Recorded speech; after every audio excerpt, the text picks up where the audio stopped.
Uma boa tarde a todos, sejam todos bem-vindos. Começando mais um Papo com Seminarista. Lembrem-se sempre, é uma alegria tê-los aqui conosco nesse programa maravilhoso. Um bate-papo bastante descontraído, sempre com aquele aspecto que você quer saber, vocação. É um aspecto vocacional que tanto precisamos falar nesses dias. Então, Pablo, meu colega que está aqui conosco, já estamos acostumados, né, Pablo? Esse bate-papo descontraído. Paulo. Bate-papo muito bom. E hoje estamos diretamente aqui do estúdio Clique Podcast para mais um Papo com Seminarista. Quero mandar um abraço para todo o povo lá de Minas Gerais. Eita, terra Maria. Boa. Hoje vai ter queijo mineiro aqui, não vai ter... Um cheirinho. O cheiro já tá. Chega, salivei. É verdade, Paulo. Esse convidado queríamos trazer aqui no Papo com Seminarista há muito tempo. Mas por conta da agenda dele, ele faz várias atividades pastorais, é uma grande referência para nós que somos seminaristas. Então hoje conseguimos, com a graça de Deus. Queremos mandar um abraço também para você, meu irmão, para você, minha irmã, que nos acompanha através das nossas redes sociais, através do nosso YouTube da Arquidiocese de São Salvador da Bahia, e a você também que nos acompanha através da nossa querida Rádio Excelsior. Agora estamos na FM. Então, fique conosco, continue nos acompanhando, compartilhe muito esse vídeo, deixe seu like. Curta também, deixe seu like, tem que deixar, viu, Paulo? Porque nosso Papo com Seminarista está crescendo e crescendo muito. É muitos feedbacks bons, né? Com certeza. Nos entusiasma cada vez mais a continuar levando a palavra e o testemunho de várias pessoas às casas. E esse vai chegar em todos os lugares. Terras longínquas. Com certeza, casas religiosas do Brasil, todas as dioceses. Porque hoje estamos aqui no Papo com Seminarista com Dom Walter Magno, bispo auxiliar da nossa querida Arquidiocese de São Salvador da Bahia. Seja bem-vindo, sua bênção, Dom. Deus te abençoe, Pablo. Amém. Paulo, uma alegria poder estar aqui. Cumprimento também a todos que nos acompanham. É uma alegria poder falar com vocês nesse Papo com Seminaristas.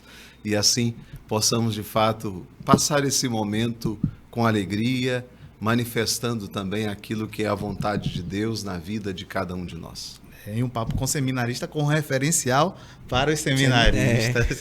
Que bom, Dom. É a primeira vez do senhor num podcast? Sim, sim. E como está o coração? Olha, tô feliz, animado, ansioso também. Bom. Nós sempre iniciamos com uma pergunta, né? Bem filosófica. Verdade. Uma pergunta que todo mundo sempre comenta no tribunal mesmo, é um comentário das meninas. Herbene, Grace, Emily. Quero ver quando é que vocês vão fazer essa pergunta pra gente. Toda vez que encontra a pergunta. Mas agora, Dom, quem é Dom Walter Magno? Olha, é uma pergunta difícil de ser respondida. Mas, por outro lado, é uma pergunta que me leva a buscar aquela resposta mais verdadeira. Primeiro, uma pessoa que se sente filho amado de Deus. Me sinto profundamente amado pelo Senhor. Depois, por esse amor que ele tem para comigo, me sinto escolhido, né? Me sinto alguém que o Senhor olhou com um olhar de predileção. Não como alguém que é privilegiado apenas, mas como alguém que tem para com o olhar do Senhor um olhar de predileção. Alguém que é amado por Deus. Depois, alguém que tenta responder a esse amor e a esse chamado dele. Me vejo sempre assim.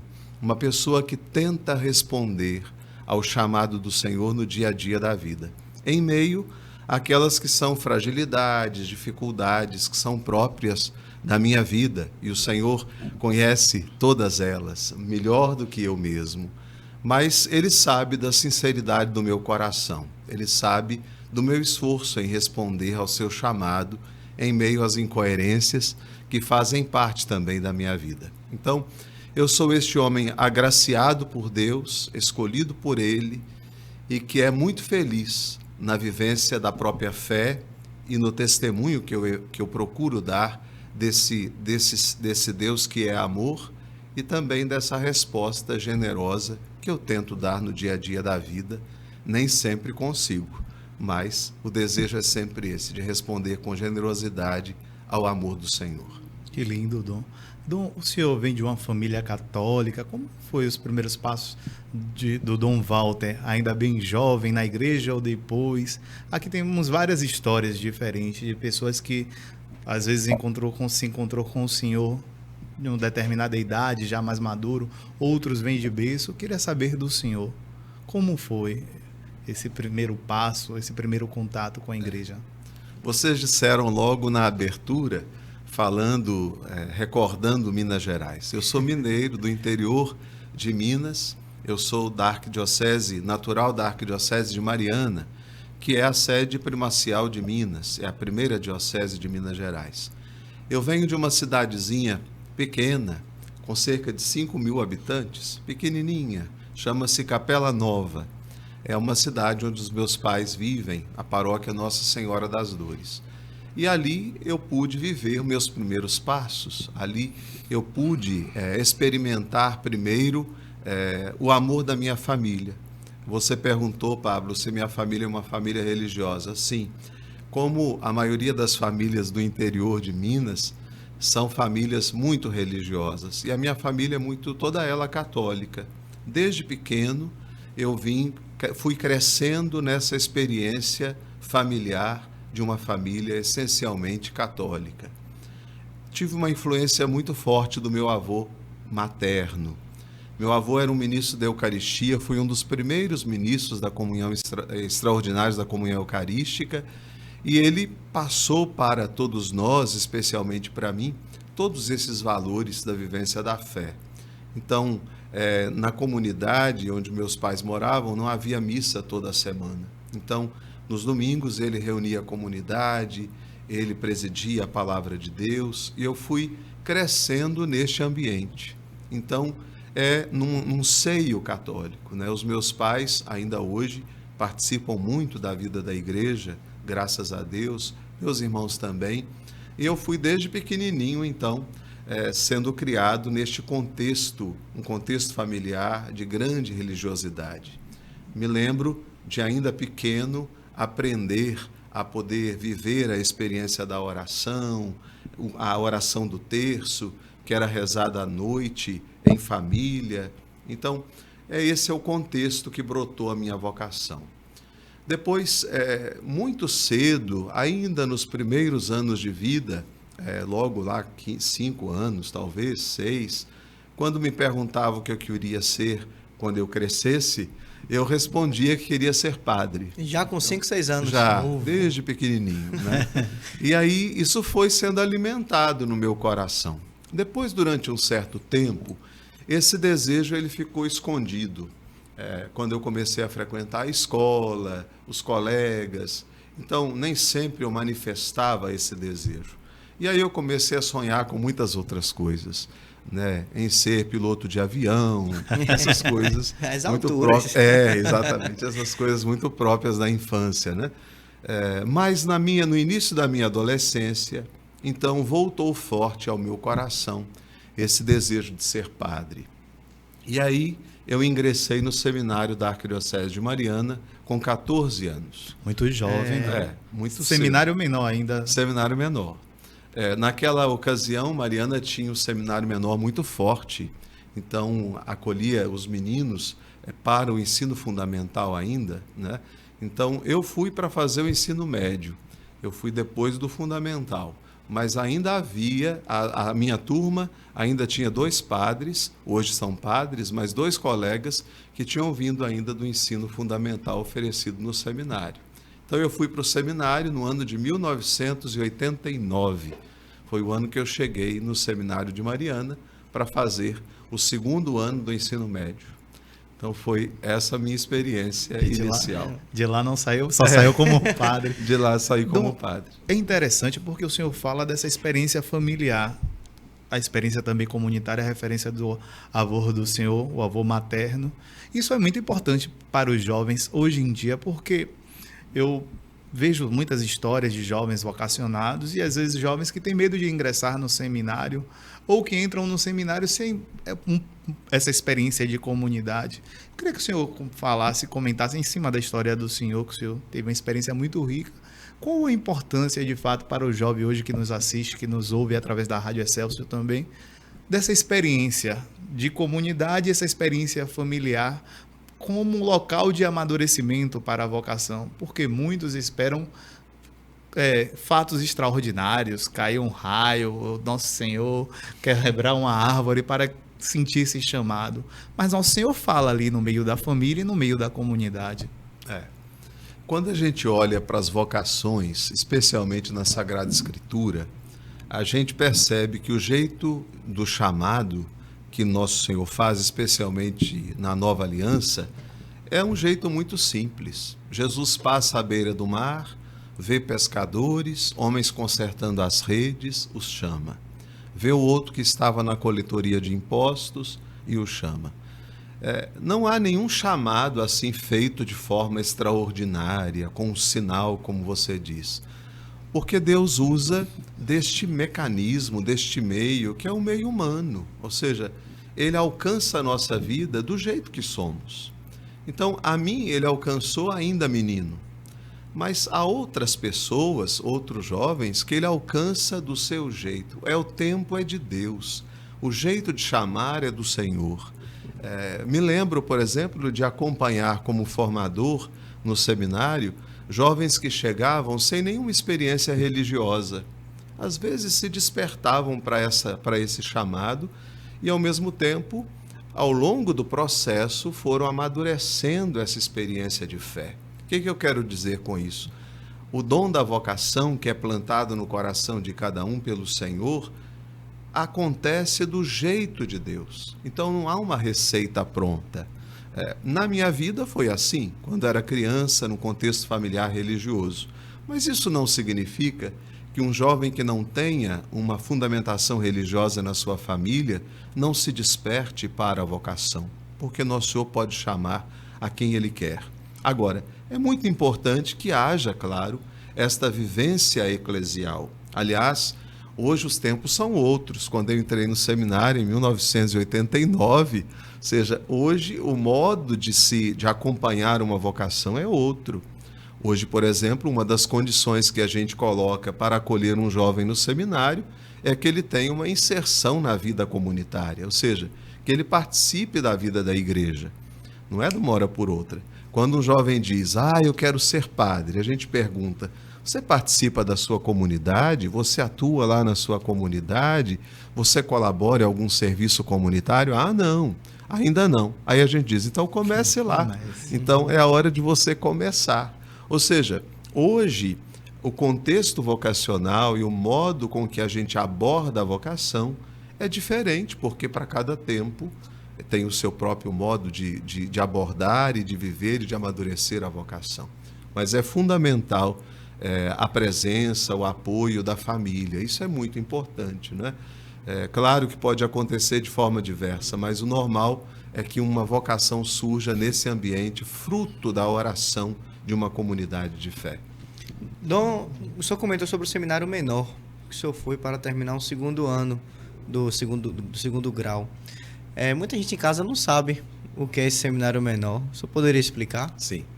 O seminário menor o seminário, ainda existe em alguns lugares, né? Em algumas dioceses, em algumas congregações. É aquela casa de formação que acolhe ainda menores. Então, meninos que desejam ser padre, mas que desejam fazer uma experiência mais no início da própria vida. Então, hoje ainda há seminários que acolhem meninos menores. Então, por isso, quando a gente dizia o seminário menor, era o seminário dos menores, o seminário daqueles que entravam no seminário, na experiência vocacional, nos primeiros anos, aí na adolescência. Ainda existe hoje, apesar de serem poucas as experiências no Brasil de seminários menores, mas ainda existem. Na minha diocese de origem, Mariana, ainda existe o seminário menor. Agora com outro jeito, é um acompanhamento que a gente chama de externo. Então os jovens moram nas suas famílias e uma vez por mês se reúnem no seminário para poderem viver esse acompanhamento. Mas existem as comunidades internas ainda. Poucas, mas existem. Foi uma alegria, né, para a família quando o senhor disse que queria ser padre, porque, como você trouxe, Pablo, muitas situações já são trazidas aqui pra gente de pessoas que não foram aceitas, a vocação não foi aceita pela parte da família, mas o senhor, vindo de uma família totalmente religiosa, foi uma alegria. Talvez o sonho do pai, da mãe ou do avô, ministro. Foi mais ou menos isso? Ou teve algum... Não, foi uma alegria. Uma alegria imensa. Uma alegria imensa para minha família. Mas algo que me chamava muita atenção na minha família, e isso me fez muito livre também para poder viver a experiência vocacional. Os meus pais me incentivavam, me motivavam, mas nunca me senti pressionado por eles. Nunca me senti assim, coagido a continuar o processo, ter que ser padre. Nunca senti que o ser padre para mim era algo uma obrigação que eu tinha que cumprir. Não. Sempre me deixaram muito livre para que eu pudesse fazer a escolha que fosse a escolha que viesse ao meu coração, né? Então, me lembro uma vez que o meu pai, me levando à rodoviária para eu poder pegar o ônibus para ir para Mariana, ele me disse: meu filho, não se esqueça que aqui é a sua casa. Ou seja, se alguma coisa, entendi assim, se alguma coisa não der certo lá, você sabe que aqui é a sua casa. Ou seja, pode voltar, nós estamos aqui. Então, essa palavra do meu pai, que talvez ele nem se lembre, mas eu me lembro perfeitamente, porque de fato marcou muito para mim. Me deu a liberdade de dizer: olha, eu posso viver a experiência no seminário, como vivi, mas se eu tomar uma decisão diferente, eu posso voltar, que eu tenho casa, eu não vou ficar na rua, né? Eu tenho uma casa, eu tenho um lar que me acolhe de acordo com a escolha que eu faço para a minha vida. Mas para eles foi uma grande alegria, sim, poder ter um filho padre. Bonito, essa questão da vocação é importante, falar que parte da decisão. A vocação não é dita, muito menos imposta. Por isso tem que ser uma decisão, Santa Teresa, se eu não me engano, determinada decisão de optar por Deus, por essa vida, essa escolha, e aí é capaz de assumir até mesmo as consequências dessa escolha. Isso é muito bonito. O seminário maior, a gente conhece aqui em Salvador. O seminário menor, o senhor explicou. Casas separadas, acredito eu. Formações também distintas. Tanto uma tem uma bem particular, outra tem outra. Quantas pessoas, mais ou menos, quantos jovens, porque eram jovens do fundamental, jovens do ensino médio e depois partiam para o propedêutico e maior. Quantos jovens, mais ou menos, moravam nessa casa? Sim. Na minha época, quando eu entrei no seminário em Mariana, nós tínhamos duas casas. O seminário menor, Nossa Senhora da Assunção, e o seminário maior, São José. No seminário menor, no primeiro ano de seminário meu, nós éramos mais de 60 seminaristas naquela casa. Éramos 60, acho que 62, se eu não me engano. O seminário maior, normalmente, não tinha esse número todo, era um número menor, porque aí já tinha todo um processo de discernimento que levava a um grupo mais maduro. Mas Mariana, que é a diocese de onde eu venho, é uma diocese que desde sempre tem muitas vocações. O seminário é um seminário muito rico de vocações. A arquidiocese tem muitos padres. Então, o seminário sempre teve muita gente, sempre teve muito cheio. Hoje lá são 4 casas. Tem a casa do seminário menor, do propedêutico, da filosofia, da teologia, que hoje a gente chama de discipulado e configuração, né? Então, um pouquinho parecida com a configuração que nós temos aqui. Aqui também em Salvador nós temos as 3 casas, o propedêutico, o discipulado e a configuração. E Mariana hoje segue um pouco também esse esquema. Mas naquela época não, eram só os 2 seminários, o seminário menor e o seminário maior. Para você que está chegando agora através da nossa querida Rádio Excelsior, estamos no nosso Papo com Seminarista com Dom Walter Magno, Bispo Auxiliar de São Salvador da Bahia. Ele está aqui contando a sua história, toda a sua experiência vocacional e um papo maravilhoso. Fique conosco porque o papo está muito bom, viu? Dom, o senhor falando do seminário, assim, tem uma figura muito importante que encantou muito o senhor, acredito, e motivou muito, é a figura de Dom Luciano Mendes. Ele foi quem ordenou o senhor se ordenou em que data, mais ou menos, ali? A figura de Dom Luciano, ela marcou profundamente a minha vida. E começa no dia que eu cheguei no seminário. é muito interessante como é que são os desígnios de Deus. Nós éramos 2 colegas da minha terra, lá de Capela Nova, isso, que estavam indo para o seminário naquele ano. E quando nós chegamos à porta do seminário, por coincidência, Dom Luciano estava saindo da casa onde nós iríamos fazer o que a gente chamava de semana vocacional, que é um tempo de discernimento, uma semana que fica no seminário, os jovens, para poder ajudados pelos seminaristas, formadores, psicólogos, a fazerem um acompanhamento. E eu me encontrei com Dom Luciano exatamente na porta do seminário.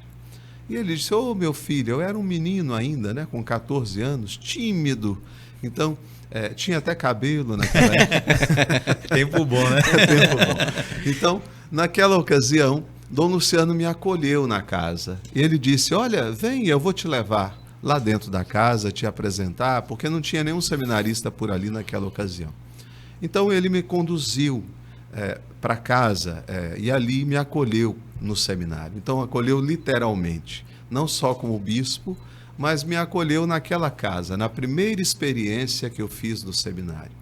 Durante todo o processo formativo da minha vida, Dom Luciano acompanhou o seminário muito de perto. Ele tinha um jeito muito interessante.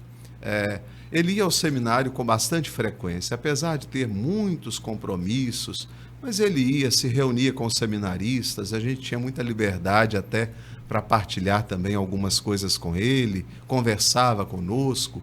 Então, havia uma liberdade muito grande. Quando ele saía para viajar, normalmente convidava algum de nós para poder ir com ele. Então, era muito interessante essa experiência do bispo no nosso seminário. E depois eu fui ordenado padre no dia 23 de agosto de 1997. Então, por Dom Luciano. Fui ordenado diácono no ano anterior e depois ordenado padre por Dom Luciano lá na minha comunidade de origem, né? Então, em Mariana se tem esse costume que se mantém em muitos casos de o diácono ou o seminarista serem ordenados na sua própria cidade. O que é muito bom, porque ajuda também na promoção vocacional. É uma experiência muito bonita. E eu fui ordenado lá. E Dom Luciano sempre muito atencioso, ele tinha uma capacidade de se dedicar a cada um, a dar atenção a cada um com muito zelo. Era capaz, por exemplo, de sair de Mariana para visitar um familiar da gente que estava doente, ou se alguém perdia um ente querido, ele saía, ia lá para poder visitar aquela família. Então era alguém muito próximo, de uma atenção profunda. Talvez a grande marca que Dom Luciano traz para a minha vida seja esta, a atenção para com o outro. Ele não media esforços para se dedicar ao outro, uma vida totalmente doada, sem não demonstrava sacrifícios, fazia aquilo realmente por amor. E isso marcou profundamente a minha vida. Eu já disse isso para vocês, seminaristas, em alguma ocasião, no retiro que eu preguei no seminário, em outras ocasiões. No dia da minha ordenação, antes da ordenação, ele chegou lá em casa e no quarto lá de casa ele disse assim: vamos conversar um pouquinho. Aí sentei lá com ele na cama e aí ele disse assim: olha, eu vou te dar 3 conselhos que queria que você pudesse levar para a sua vida. E esses 3 conselhos, eles estão muito fortes na minha vida até hoje, né? Ele disse 3 coisas que são fundamentais na vida do padre. A primeira delas, ele disse: seja um homem de oração, seja intercessor do povo. Essa palavra intercessor do povo, ela ficou muito forte na minha vida. Seja um homem de oração. Segunda palavra forte dele: nunca se isole, trabalhe sempre com os seus irmãos. Então, mesmo porque a configuração territorial da Arquidiocese de Mariana são cidades muito pequenas.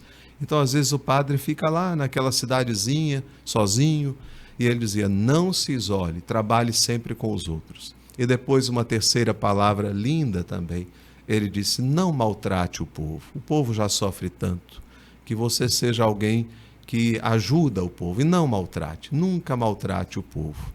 Talvez esse seja um projeto de vida para a minha vida como ministro ordenado, hoje como bispo. Nunca me esqueci dessas 3 palavras. e as trago no coração como desafios que eu preciso viver a cada dia. Então, esse bispo santo, hoje servo de Deus, de fato marcou profundamente a minha vida e a minha vocação. E agora marca a minha vida como bispo, porque me espelho muito no jeito dele, no modo dele, e tento, com toda a fragilidade, imitar algumas pequenas atitudes do jeito de Dom Luciano conduzir o povo como pastor. É importante, é interessante, porque as pessoas que marcam nossas vidas, carregamos ela para sempre, é verdade. E nós percebemos muitas características quando o senhor fala da figura de Dom Luciano, na vida do senhor também, a simplicidade, a autenticidade, o zelo, o querer sempre ter um cuidado para com os seminaristas, para com todo o povo de Deus. Sempre ouço muito bem assim, as pessoas falarem do senhor, isso é muito bom. Na pastoral da juventude, setor juventude, ali na ASA, isso é muito marcante na vida do senhor, Dom. Dom, mas aí chegou o período da ordenação. Essa parte que a gente gosta muito de saber, porque o coração do seminarista Walter deve ter ficado com uma ansiedade muito grande ali. Vai chegar agora, vou me ordenar. Quais são os primeiros passos? Então o senhor se ordena. Depois dessa ordenação, eu queria que o senhor contasse como foi a ordenação e como foram os primeiros passos, o serviço pastoral. Sim. Na minha ordenação diaconal, quando eu fui ordenado diácono, Dom Luciano, no retiro de ordenação, ele convidou cada um, nós éramos 9 que seríamos ordenados diáconos. Então, ele convidou cada um de nós para uma conversa pessoal. E nessa conversa pessoal, ele perguntou a mim: para onde que você gostaria de trabalhar aqui na Arquidiocese? Ave Maria. Desse jeito. Eu disse: olha, Dom Luciano, o senhor é que sabe, né? Eu estou à disposição. Não me lembro bem o que eu disse a ele, mas era alguma coisa assim, né? Bem protocolar, porque eu não iria. Bem, e aí eu disse: mas talvez, como eu era muito jovem, eu fui ordenado diácono com 23 anos. Então, muito jovem. Então, e depois padre com 24. Então, eu falei com ele, eu queria trabalhar com um padre mais idoso, um padre mais idoso não, mais experiente, não é? Tá bom. E aí fui ordenado diácono e ele pediu que eu fosse ainda como diácono para trabalhar na formação. E eu fui trabalhar como diretor do propedêutico na época, numa cidade que é a cidade onde eu nasci, Barbacena. Então, eu fui trabalhar em Barbacena, onde depois eu fui pároco em 2 paróquias, onde fui vigário episcopal do regional. Bem, então, lá em Barbacena, eu fui coordenar o trabalho. Fui primeiro para ajudar um padre e depois fiquei como diretor do propedêutico, ainda como diácono. Depois fui ordenado padre em agosto e continuei ali naquela experiência como formador do seminário. Eu fiquei como diretor do propedêutico 3 anos. No primeiro ano, só como diretor do propedêutico. Depois, os 2 anos seguintes, então eu já tinha uma função paroquial. A minha primeira experiência de paróquia foi num distrito de Barbacena chamado Correia de Almeida, paróquia São Sebastião. Ali eu fiquei 1 ano. Morava em Barbacena com os seminaristas e no final de semana eu ia para prestar serviços nessa comunidade. Levava comigo os seminaristas e a gente ia, eram 14 seminaristas do propedêutico naquela ocasião. Nós íamos todos e era uma beleza. Uma van. Né? E depois, bem, aí fiquei 3 anos assim. Logo no segundo ano, então, primeiro ano fiquei nessa paróquia. Logo no segundo ano, o Dom Luciano pediu que eu assumisse a paróquia de São José, que é uma grande paróquia, um grande santuário, uma basílica onde eu fui ordenado bispo, né? Então, em Barbacena. E aí eu fiquei pároco dessa paróquia, reitor deste santuário e diretor do propedêutico, né? Na sequência, então, ainda muito cedo, ali 2 anos depois, se não me engano, 2 ou 3 anos, houve uma votação no meio do clero e eu fui indicado para vigário episcopal, tão novinho ainda. Então eu tinha aí o propedêutico, tinha a paróquia, ia ser vigário episcopal. Mas aí eu deixei o propedêutico mudou de casa, foi para uma outra casa, a Casa Bom Pastor, onde funcionou durante muito tempo, e eu fiquei com a paróquia e depois fiquei vigário episcopal durante 1 ano. Depois renunciei à função de vigário episcopal e fiquei na paróquia. Ali na paróquia de São José, em Barbacena, eu trabalhei durante 6 anos. Depois fui para uma outra cidadezinha, Mercês, uma cidade da Arquidiocese, paróquia Nossa Senhora das Mercês, onde também trabalhei 6 anos. Voltei depois para Barbacena, para uma outra paróquia, Nossa Senhora da Assunção, onde eu fiquei 3 anos e meio, e depois fui para o seminário, onde eu assumi a função de reitor do seminário da Arquidiocese em Mariana. De lá, eu virei bispo. Aí vim para Salvador. Nossa, é uma longa estrada, é verdade. É um longo percurso. O que eu acho interessante é porque, às vezes, o jovem que está desejando ser padre sempre pensa assim, em uma paróquia. Nós também somos seminaristas, sempre pensamos em uma paróquia. Só que na igreja tem múltiplas possibilidades. O padre Danilo Pinto, ele esteve aqui conosco e ele falou também da experiência dele em pastorais que até então nós nem conhecíamos dentro da CNBB, alguns organismos dentro da CNBB. Ele foi da pastoral universitária. Isso é interessante na vida do senhor também. O senhor já foi direto para o seminário atuar. Talvez o senhor nem esperasse. Esperava uma paróquia com um padre mais experiente e o senhor viveu essa experiência muito interessante, não é, Paulo? É, muito. Qual o desafio? Porque até agora só o percurso, as informações, mas a gente mesmo também gostaria de ouvir os desafios. Depois que é ordenado, a gente sabe que a gente vai aprendendo a ser padre na prática. A gente já tem uma noção, né? No futuro, com a graça de Deus, a prática. Mas um desafio ao estar em uma paróquia, o senhor tão novo, o senhor vai para o seminário, o propedêutico, mas depois o senhor assume uma paróquia depois de 1 ano, não foi isso? Sim, sim. Como foi? Tinha o quê? 25? 26? 25 anos. 20, tão novo. Aí a senhora fala, vai aprender a ser padre aqui. Como é isso? Até a questão de respeito também. A gente vê até hoje alguns padres jovens que vão para a paróquia, padres amigos que falam que muita gente fala, você tem idade de ser meu filho. Talvez seja uma dificuldade também. Os desafios, eles vão mudando com o tempo, né? O primeiro desafio que eu experimentei na minha vida de padre foi muito ligado à questão administrativa. Por quê? Eu fui padre muito jovem em uma paróquia extremamente desafiadora. Então, havia funcionários, havia um movimento muito grande de pessoas, recursos financeiros que precisavam ser administrados. E por mais que a gente se prepare, e o seminário, graças a Deus, me deu muitas condições de me preparar bem, mas por mais que a gente se prepare, você nunca está preparado plenamente para lidar com aquilo que é um novo.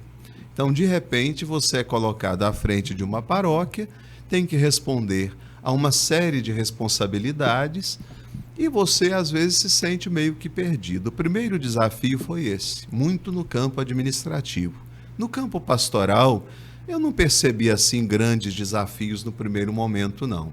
Graças a Deus, eu consegui, ali, conhecendo a comunidade, eu era daquela região, então, numa cidade com várias paróquias, então não havia, assim, um desafio tão grande. Mas esse primeiro desafio que eu percebo na minha vida foi esse, o desafio administrativo, que é muito comum. Hoje eu acompanho alguns padres que, na sua primeira experiência de paróquia, também sentem a mesma coisa e dizem, agora, como é que eu faço? Tem aqui um funcionário que está numa situação irregular, qual que é o passo que eu tenho que dar para poder regularizar essa situação? Como que eu faço?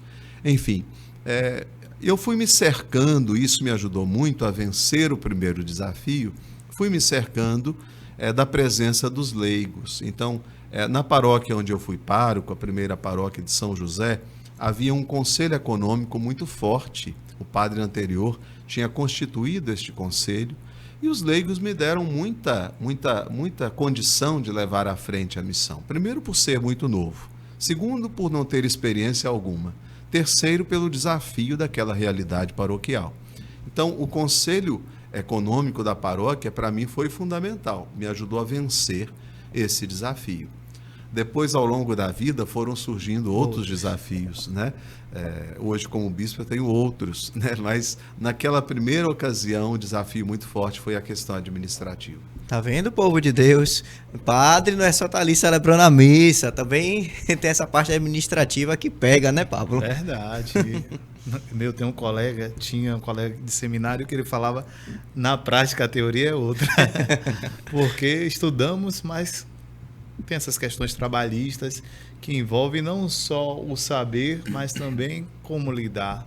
Então, é muito difícil.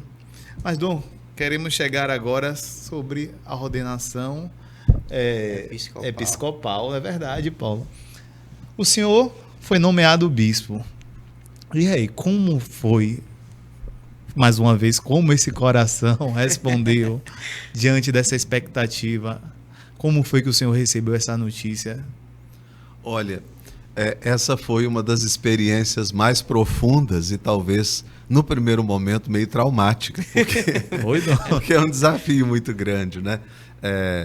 Na minha vida como padre, às vezes algum irmão presbítero brincava comigo dizendo assim, olha, você vai ser bispo.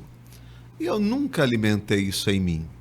E sempre dizia para quem dizia, aqui nada, isso não vai acontecer, né? E não quero, e etc.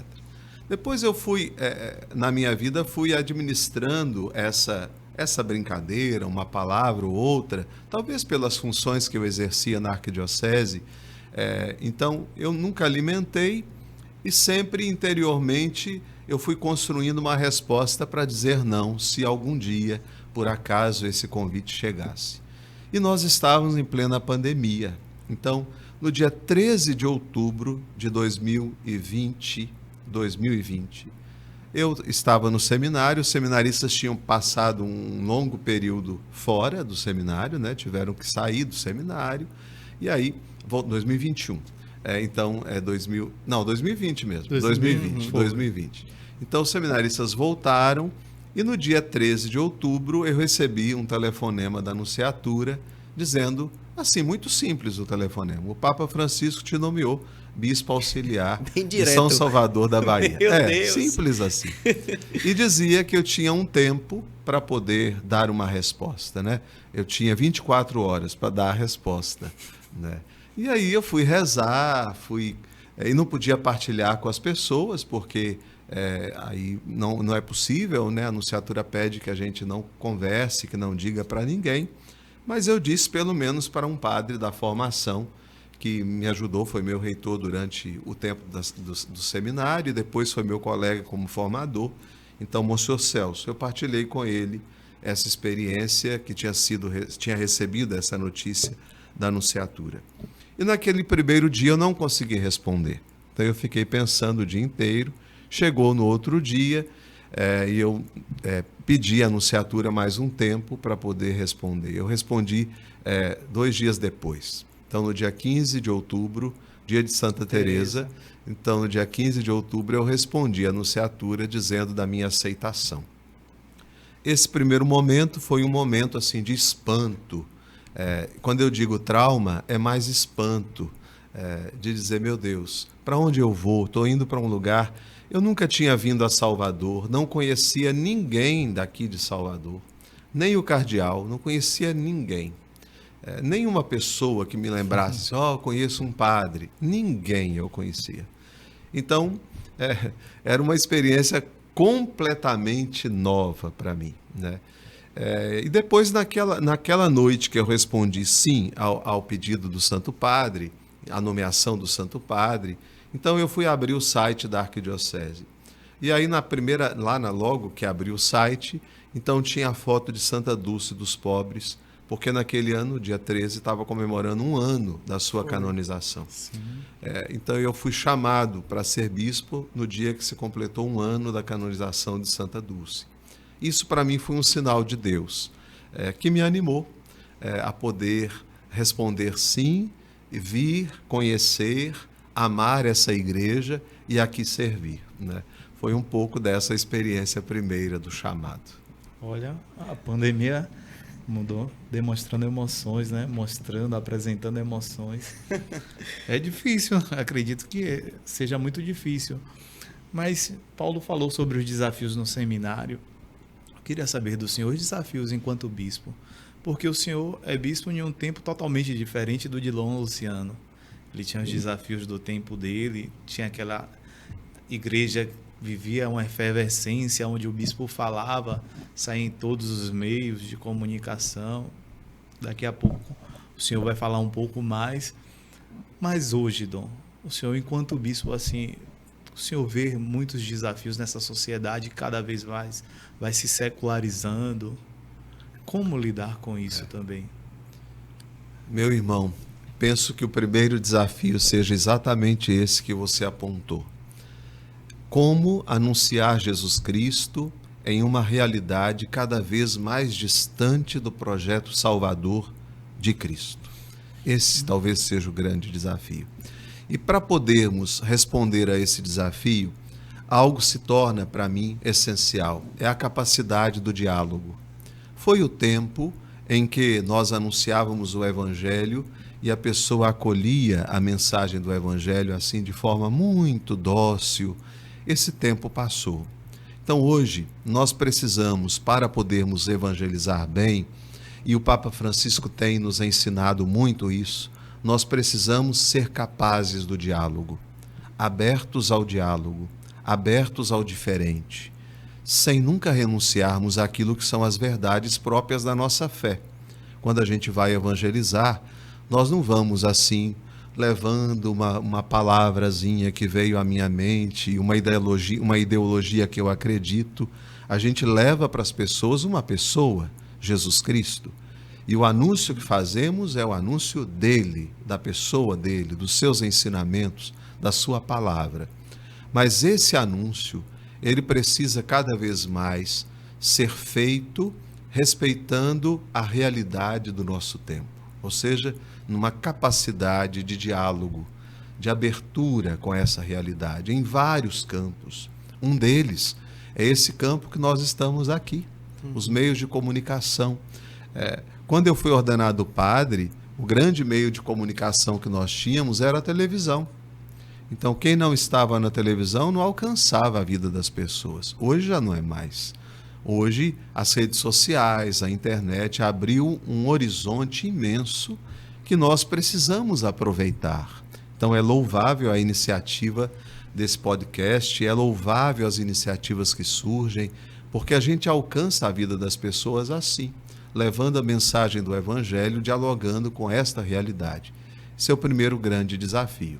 Claro que, como bispo, percebo que o desafio também de poder administrar, cuidar do interno da igreja. Eu falei desse aspecto mais à destra, do aspecto mais da igreja na relação com a sociedade, com o mundo. Mas tem a outra dimensão, que é a dimensão interna. Nós precisamos cuidar das pessoas que estão à nossa volta. E aqui, de novo, me vem à mente e ao coração a figura de Dom Luciano. Um homem capaz de cuidar dos outros. Eu acho que esse é um grande desafio para nós. Não cairmos na tentação de burocratizar as coisas, de viver uma burocracia que nos impede de estar junto dos outros. Como bispo, esse é um desafio para mim. São tantas reuniões, são tantas frentes de trabalho, são tantas iniciativas que eu preciso responder, que às vezes eu fico me perguntando, meu Deus, mas eu preciso encontrar tempo para estar com as pessoas. Quando vou à paróquia, eu pessoalmente não gosto de chegar e voltar correndo. Eu gosto de ficar ali um pouquinho, conversar com as pessoas, ouvi-las, cumprimentá-las, perguntar o nome delas. Hoje é muito comum que a gente chegue numa comunidade e as pessoas venham pedir para tirar fotos. Eu tenho aproveitado até esse momento das fotos para poder, pelo menos, perguntar o nome de cada uma. Cada um que vem pedir para tirar foto, antigamente pedia um bênção, né? Hoje pede foto. Não tem problema não, a gente dá a bênção e tira a foto, né? Mas quando vem me pedir a foto, a primeira coisa que eu falo é como é que é o seu nome? Então, eu sinto a necessidade, é uma necessidade humana, de estabelecer relações. E isso eu vejo que é fundamental para a vida do pastor. O pastor não vive sem as ovelhas. Ele precisa ter, como diz o Papa Francisco, esse cheiro das ovelhas. Para isso ele precisa estar no meio do rebanho, no meio do povo. Eu quero trazer isso para a minha vida como bispo. Estou engatinhando ainda. Só daqui a pouco eu completo 4 anos de bispo apenas. Mas eu quero carregar essa marca na minha vida. Não desejo viver uma vida de burocrata. Não é para isso que o Senhor me fez bispo, não. É para eu ser um instrumento dele no meio do povo. Como pastor que guia, que cuida, que é também protegido pelo rebanho, que é advertido pelo rebanho às vezes, enfim, alguém que caminha com o seu povo. Vejo que esse é um grande desafio para o bispo no nosso tempo. E esse desafio é também para o padre. Muito lindo. É também para o seminarista. Também. Desde já. Verdade. Dom, muito rápido. Uma experiência marcante nessa trajetória do senhor como bispo. O senhor sempre quer estar ali no meio do povo, sempre quer acompanhar o povo. Aconteceu um fato assim em nossa arquidiocese que chamou muito a atenção do senhor, emocionou o senhor? Sim, são vários fatos.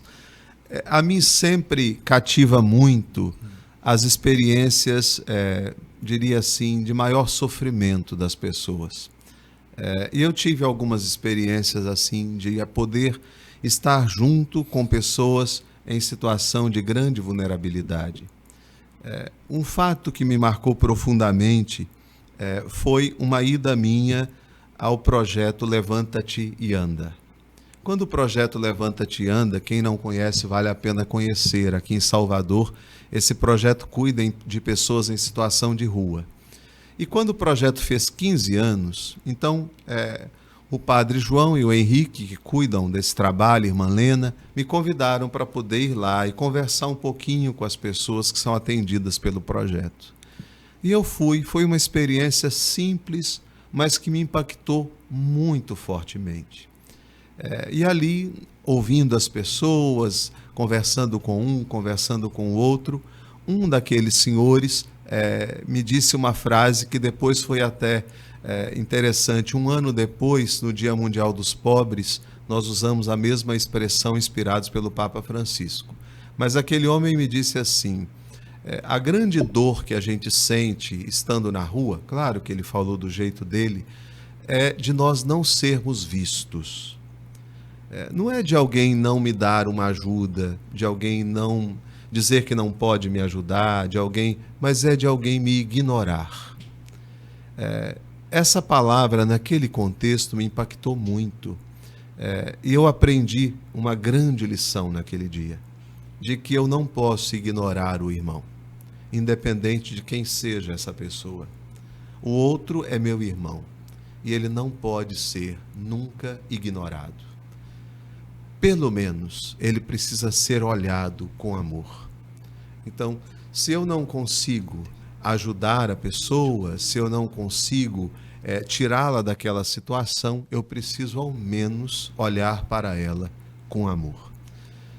De tantas experiências que eu vivi, essa experiência foi a que mais me impactou e que talvez tenha marcado como um ferro quente na minha alma, para dizer, olha, não ignore o povo, não deixe de olhar para as pessoas. E não é um olhar de curioso, é um olhar de afeto.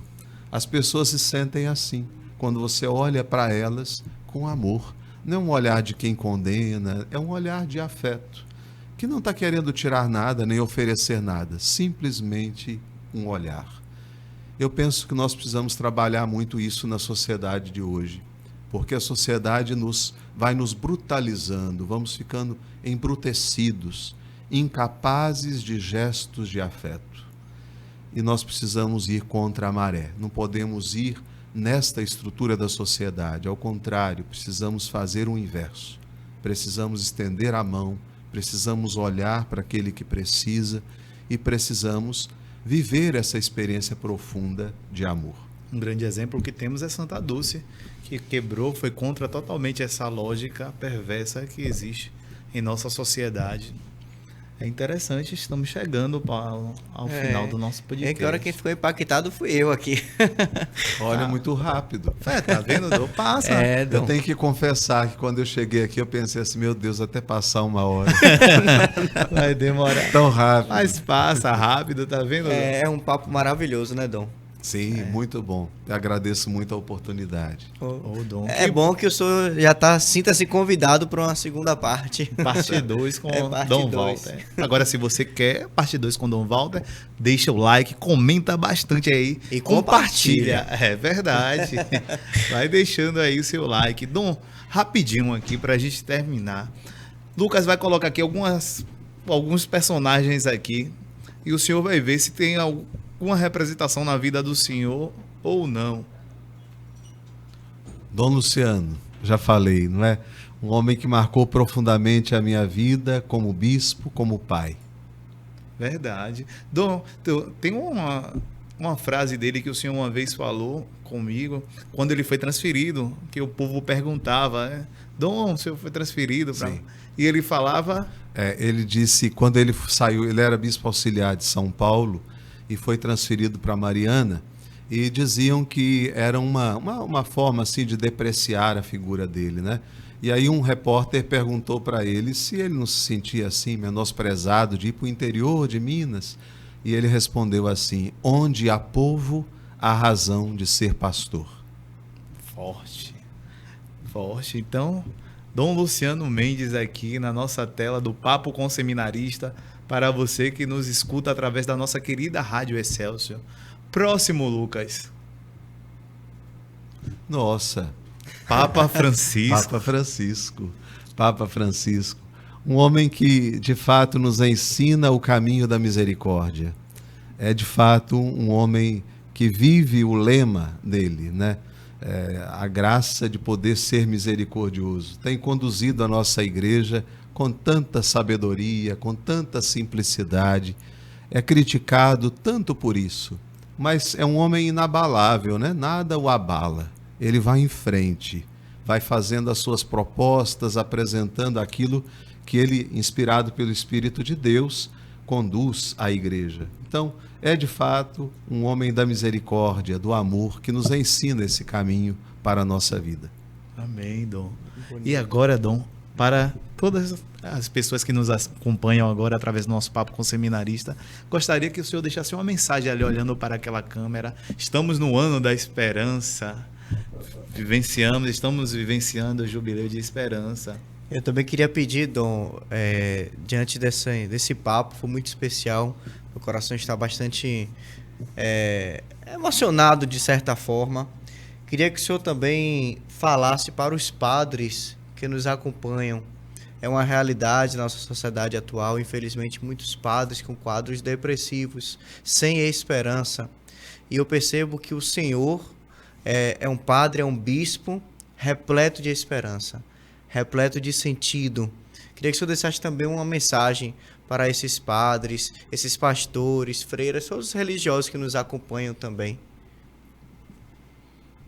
A minha primeira palavra é de agradecimento. Agradecimento por estar aqui, por participar deste momento, desse podcast, nessa conversa tão agradável e tão bela.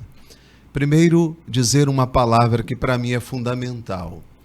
Se nós perdemos aquilo que é o essencial, nós nos perdemos. E o essencial na vida de um ministro ordenado é o Cristo. Na vida de um consagrado, na vida de um batizado é Jesus Cristo. Cada vez que nos afastamos dele, vamos perdendo o rumo da nossa vida. Eu acredito nisso. O que dá sentido para o meu ministério, o que me anima a cada dia, a mesmo diante dos desafios que eu enfrento, a seguir em frente, é a presença amorosa do Cristo. Então, você, meu irmão, querido seminarista, padre, diácono, minha irmã religiosa, meu irmão religioso, especialmente para estes, nunca percam de vista o Senhor. Eu gosto muito daquela passagem do Evangelho, quando Jesus, na sinagoga de Nazaré, anuncia a profecia de Isaías e diz que tudo aquilo se cumpre, e o evangelista diz que todos tinham os olhos fixos nele, olhos fixos em Jesus. Nunca desviemos o olhar dele. Nada nos atraia mais do que o Senhor da nossa vida. Ele é a razão da nossa esperança. Sem ele, perdemos o rumo da nossa própria história e não encontramos sentido. para viver. Então, coragem, força, com os olhos fixos em Jesus, caminhemos como peregrinos da esperança. Dom, muito obrigado mais uma vez. E para você que nos acompanhou, esse foi mais um Papo com Seminarista. Semana que vem tem mais. Fiquem todos com Deus. Um grande abraço.